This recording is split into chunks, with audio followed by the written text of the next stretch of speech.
মরার পরে মানুষ কথা বলে। নবীজি বলেন, মানুষ যদি ওই মৃত ব্যক্তির কথা শুনতে পারত তাহলে ভয়ে দাফন কাফন বাদ দিয়া দিত। এখন মরা মানুষ কথা বলে। যারা দুনিয়ায় সময় নষ্ট করেছে, সম্পদ ছিল দান সাদাকা করে নাই, সময় ছিল নেক আমল করে নাই, ওই মানুষগুলো মরার পরে আল্লাহর কাছে ফরিয়াদ করে। দুনিয়ার মানুষ শুনতে পারে না।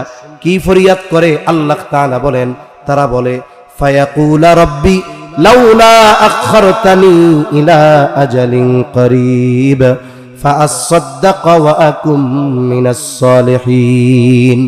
যেই মানুষগুলো সময়টাকে গুনার কাজে, ওয়াহেতুক কাজে, খেলাধুলায়, মোবাইলে, ফেসবুকে নষ্ট করেছে, নেক আমল করে নাই, কোরআন পড়ে নাই, নামাজ পড়ে নাই, সম্পদ ছিল দান সাদাকা করে নাই, ওই লোকগুলো বলবে, ও রব, যদি একটু সময়ের জন্য অবকাশ দেওয়া হইতো দুনিয়ায় যাওয়ার, ও আল্লাহ, আমাকে আপনি যে সম্পদ দিয়েছিলেন তা থেকে আমি একটু সাদকা করতাম।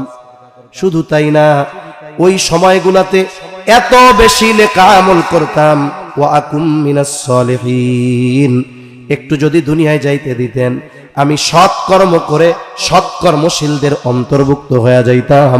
বলেন তো, ওই মানুষগুলো মরার পরে যতই ফরিয়াদ আল্লাহর কাছে করুক না কেন, একটা সেকেন্ডের জন্য আল্লাহ তাআলা পুনরায় দুনিয়ায় আসার সুযোগ দিবে নাকি?